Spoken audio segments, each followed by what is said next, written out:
સુરત શહેરમાં ગુનાખોરી અટકાવવા પોલીસ દ્વારા વિવિધ વિસ્તારોમાં કોમ્બિંગ તેમજ વાહન ચેકિંગ હાથ ધરવામાં આવ્યું હતું, જેમાં વાહનોમાં વ્હાઇટ લાઇટ લગાવનારા લોકો સામે પોલીસ દ્વારા કાર્યવાહી કરવામાં આવી હતી.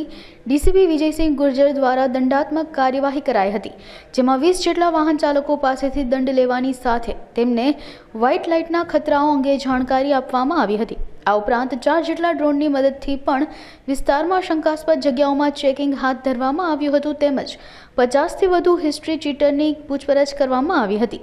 સમગ્ર કામગીરીમાં 100થી વધુ પોલીસકર્મી જોડાયા હતા.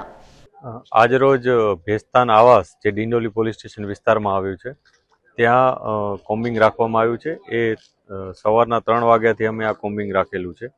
આ કોમ્બિંગમાં અમે આ ઝોનના તમામ પોલીસ સ્ટેશનના પોલીસ ઓફિસર્સ અને માણસોની એક આખી ટીમ બનાવી છે અને લગભગ 100થી વધુ અધિકારી અને કર્મચારીઓએ આ ભેસ્તાન આવાસ છે કે જેમાં 1600થી વધારે મકાનો આવેલા છે, એમાં અમે કોમ્બિંગ હાથ ધરેલ છે.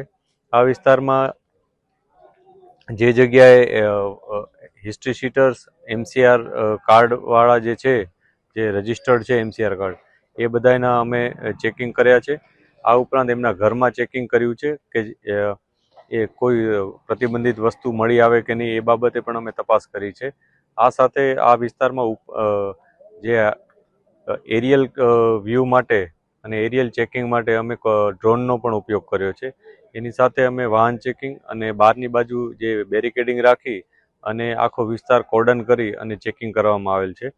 કેટલાક લોકો અમને મળી આવ્યા છે અત્યારે, એ લોકોનો અત્યારે અમે પૂછપરછ કરી રહ્યા છીએ અને જે લોકો નથી મળ્યા એની અમે આવતીકાલે અને ત્યાર પછીના સમયમાં ચેકિંગ કરશું કે એ લોકો આ સમયે ક્યાં હતા. જો એ લોકો આ સમયે આ વિસ્તારના રહેવાસી હોવા છતાં આ વિસ્તારમાં ન હતા તો એના ઉપર પણ અમે તપાસ કરીશું અને જે પણ કઈ વસ્તુ મળશે એના ઉપર કાયદેસર કાર્યવાહી કરીશું.